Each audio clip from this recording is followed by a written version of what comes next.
पहली बात तो ये है कि जी हम तंग आ चुके हैं, नाकों चने चुबा दिए हमको आईएमएफ ने। ऐसी कंडीशनैलिटीज़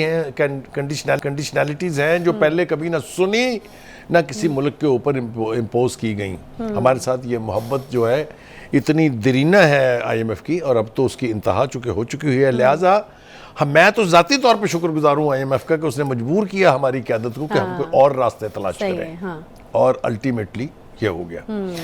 देखिए, गुजारिश ये है कि जो मुसद्दक मलिक साहब ने आज कहा, हमने उसका इंडिया कल अपने प्रोग्राम में दे दिया था कि एक न सिर्फ ये कि एक यानी स्पेशल इन्वेस्टमेंट फैसिलिटेशन काउंसिल बन गई है, बल्कि आज तो उन्होंने और ज़्यादा तफसील इसकी रिलीज़ कर दी है कि जनाब वो 3 ममालिक हैं जो हमें मेजर स्पॉन्सर्स बनेंगे हमारे, और अब ये प्लान ए नहीं है हमारा कि आईएमएफ से पैसे हमें मिल जाए। ये अब प्लान बी है। प्लान ए ये है कि हम अपने दोस्तों को और उनके करीब होके उनसे ज़्यादा से ज़्यादा इस्तिफादा हासिल करेंगे। नहीं तो बुखारी साहब, आपको लगता है कि इस स्टेटमेंट के बाद कि अब प्लान ए हमारा आईएमएफ नहीं, आईएमएफ को बड़ा फाका हुआ? हाँ जी, वो काफ़ी सारा फाका होगा। अब देखिए, उसकी 2-3 सूरतें भी हमारे सामने हैं। पहली बात तो ये कि अमेरिका के सफीर साहब जो हैं वो इसाक डार साहब से मिले हैं। मैं समझता हूँ ये तासुर गलत है कि ये हमारी सिफारिश पे यानी रिक्वेस्ट पे मुलाकात हुई है। अच्छा। वो जब उन्होंने देखा कि ये तो हाथ से निकल रहे हैं, क्योंकि इसको अगर आप थोड़ा सा खोल लें तो एक आलमी मंजरनामा बन रहा है। रूस और चीन की यानी सरबराही में एक ब्लॉक तश्कील पा रहा है, जिसमें सऊदी अरब है, जिसमें ईरान है, जिसमें टर्की है, जिसमें मलेशिया है, जिसमें अफगानिस्तान है, जिसमें पाकिस्तान भी है। और इस खित्ते में हमारी जो स्ट्रेटेजिक लोकेशन है उसके एतबार से अमेरिका हमारी तरफ से आंख बंद नहीं कर सकता। इस रीजन में किसी भी अंदाज में घुसने के लिए उसको हम चाहिए, चाहे वो अफगान वॉर हो, चाहे वो कोई भी सेंसिटिव मसला हो। आपने देखा है हल्की सी यानी तकलीफ हमने पहुंचाई थी, वो सलाला रूट जो बंद किया था, अगर आपको याद हो, चीखें निकल गई थी एक हफ्ते के अंदर अमेरिका की, नाकों चने चबवा दिए थे, जमीन बोस हो गए थे। वो मजाकरात किए उन्होंने हमसे, हमारी सारी बातें मानी, उस पूरे रूट की दोबारा कंस्ट्रक्शन का जिम्मेदारी ली वगैरह वगैरह। हम थोड़ा डरते रहे ना अमेरिका से बिला वजह ही।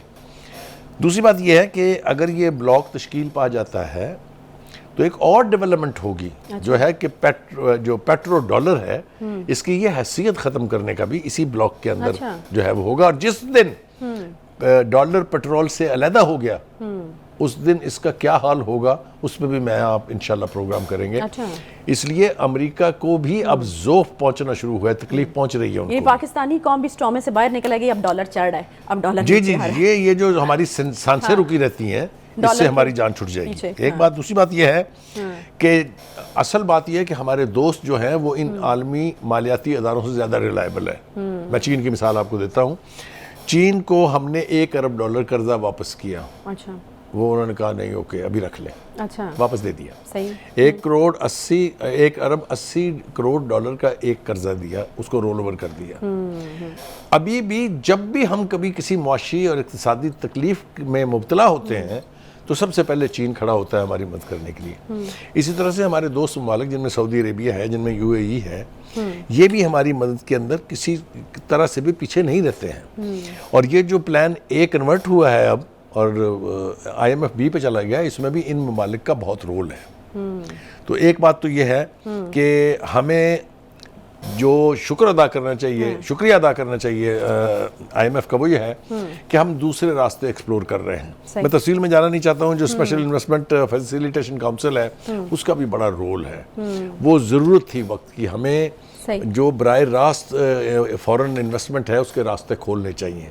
हम बहुत वर्सटाइल मुल्क हैं, हमारे पास बहुत कुछ है जिसमें दुनिया इंटरेस्टेड है। अच्छा। बलूचिस्तान भरा पड़ा है मिनरल्स के साथ, ऐसी मिनरल्स हैं जो कहीं दुनिया में और है ही नहीं। हमारे यहाँ जो यानी जो वज़ीरिस्तान, शुमाली और जनूबी वज़ीरिस्तान है, वहाँ पर कैसी कैसी धातें पड़ी हुई हैं, आप सोच भी नहीं सकते उसका। इसलिए हमें इग्नोर तो नहीं कर सकता। रिकॉर्डिंग की दूसरी मिसाल है आपके सामने, जहाँ से गोल्ड निकल रहा है। तो ये प्लान बनाना मेरे ख्याल से वक्त की ज़रूरत थी।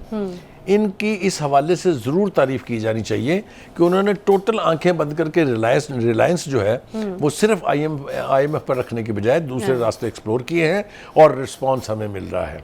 मेरा ख्याल ये है कि अब नीयत जो मुझे लगती है इस रजीम की, यानी जो पीडीएम की हुकूमत है उसकी, कि आईएमएफ आता है तो आए, otherwise hell with it, we will proceed. मेरे ख्याल से यही कौमों की अप्रोच होनी चाहिए जिसके जरिए वो अब एक चीज और होने वाली है, वो ये कि प्राइम मिनिस्टर साहब फ्रांस के दौरे पे चले गए हैं, उसकी क्या तो वहां पर चूंकि IMF की जो हेड है वो भी मौजूद होंगी, तो उनसे उनकी मुलाकात का भी इम्कान है। ये डिप्लोमेटिकली कोशिशें की जा रही हैं कि वो मुलाकात वहां हो जाए, क्योंकि हम फ्रांस को इसलिए अहमियत देते हैं कि पाकिस्तान यूरोपीय यूनियन से अपने ताल्लुकात का बिगाड़ नहीं चाहता। हमारे लिए वो अहम है, हमेशा से वहाँ से भी हमें बहुत मदद मिली है। अगर आपको याद हो GSP प्लस जो है वो हमें हासिल है, दैट इज बिकॉज ऑफ यूरोपीय यूनियन। तो अच्छा बुखारी साहब, क्योंकि ब्रेक के लिए मुझे कहा जा रहा था, तो मैं ब्रेक से पहले शेख रशीद साहब को भी इक्तिसादी याद सूझ गई है। हाँ, मैं वही कह रही हूँ कि बड़ी इंपॉर्टेंट चीज मिस ना हो जाए। देखिए जिस तरह PTI हुकूमत चला रही थी वैसे आड़त की दुकान नहीं चलती। इसलिए कि मुझे बता दें कि उन्होंने अपने दौरे हुकूमत में, जिसके वो भूपू रहे हैं, क्या मार के मारे हैं इकोनॉमिकली उन्होंने। ठीक है, पहले 2 साल में आपने लिया। मैं कह रही हूँ कि ये जो हमने सारा तस्करा किया है और मुसद्दिक मलिक साहब ने जो स्टेटमेंट्स दिए हैं, शेख रशीद साहब ने तो उसका भरकस निकालने की कोशिश की है। अब पता नहीं वो किस सकता, ठीक है वो ये कहते हैं कि यहाँ तो अपने नहीं कर रहे, पाकिस्तानी नहीं कर रहे सरमायाकारी, तो गैर मुल्कियों ने क्या खाक आना है। देखें वो आड़त की दुकान का जिक्र कर रहे हैं। आड़त की दुकानों में अक्सर ब्रोकर्स, जिनको वो जो मतलब है उसका दूसरा लफ्ज़ जो है वो तो बहुत ही बुरा है, मैं इस्तेमाल नहीं करना चाहता, वहाँ इनकी किस्म के, इनकी नौयत के बहुत सारे ब्रोकर होते हैं आड़त की दुकानों में ना। दूसरी बात यह है कि मेरे ख्याल से मशवरा ये देना चाहिए कि शेख साहब इक्तिसादियात के हवाले से आप अपनी चोंच बंद ही रखें तो बेहतर होगा, इसलिए कि कितनी इकॉनमी आपको आती है वो हमें पता है। ठीक है जी, ये भी हो गया जनाब। अभी मैंने आपको जाने नहीं देना है, एक बहावलपुर के साहब है, उन्होंने एक पिटीशन दायर कर दी है वहाँ एक लोकल अदालत में कि जी हमने तो कभी IMF से कर्जा ही नहीं लिया। ठीक है, वो it is a funny thing, लेकिन ये भी जज्बात का इजहार है, वो किसी तरीके से हाँ एग्जैक्टली बिल्कुल। और ये कहा जाता है ना बुखारी साहब अक्सर कि जब हम न्यूज़ देख रहे होते हैं तो कहा जाता है कि IMF का कर्जा इतना बढ़ गया है, अब फीकस इतना कर्जा जो है हर बंदे के ऊपर इतना कर्ज है। तो मेरे ख्याल में ठीक है ये अप्रोच भी कि भाई मैंने तो कोई कर्जा नहीं लिया, मेरे ऊपर कोई कर्जा नहीं है। और फिर उन्होंने जो जवाब दिया वो बड़ा इंटरेस्टिंग है। उन्होंने कहा है कि कोई भी मुसलमान अपने साथ कर्ज का लफ्ज़ लेकर मरता है तो उसकी बख्शिश नहीं होती, तो इसलिए हम इससे जो है वो जान छुड़ाना चाहते हैं। तो ये बड़ी इंटरेस्टिंग किस्म की जो चीज़ है वो इससे जो है वो सामने आई है। जी बिल्कुल ठीक है, आपने बिल्कुल ठीक कहा है। हाँ, बुखारी साहब परवेज इलाही साहब जो है वो काफ़ी ज़रा अफसोसनाक किस्म के मनाजिर हमने देखने को मिलते हैं कि किस तरीके से जो है। देखिए परवेज इलाही साहब के साथ जो कुछ हो रहा है, लिया हुआ उन्होंने दोबारा से गिरफ्तार हो गए, उनके साथ जो कुछ भी हो रहा है उसके जिम्मेदार वो खुद हैं। वो अगर सही फैसले वक्त पर नहीं कर सके तो उसकी सज़ा भुगत रहे हैं। उनको अच्छा खासा PDM अपना चीफ मिनिस्टर बना रही थी पंजाब की, और अगर उन्होंने उनकी बात मान ली होती तो आज भी वो पंजाब के चीफ मिनिस्टर होते। लेकिन चूंकि उस वक्त वो पता नहीं किस ख्याल में डूबे हुए थे, खान की मोहब्बत इस तरह बुरी तरह लाहक हो गई थी कि उन्होंने पार्टी जाके फेंक दी PTI में। Now where is Qaf league and where is Pervez Elahi साहब, मुझे बताइए कोई आपने देखा कि किसी एक लीडर ने PTI के ने उनके साथ जो कुछ हो रहा है उसके ऊपर अफसोस का इजहार किया हो, लीव अलोन उनकी मदद करना।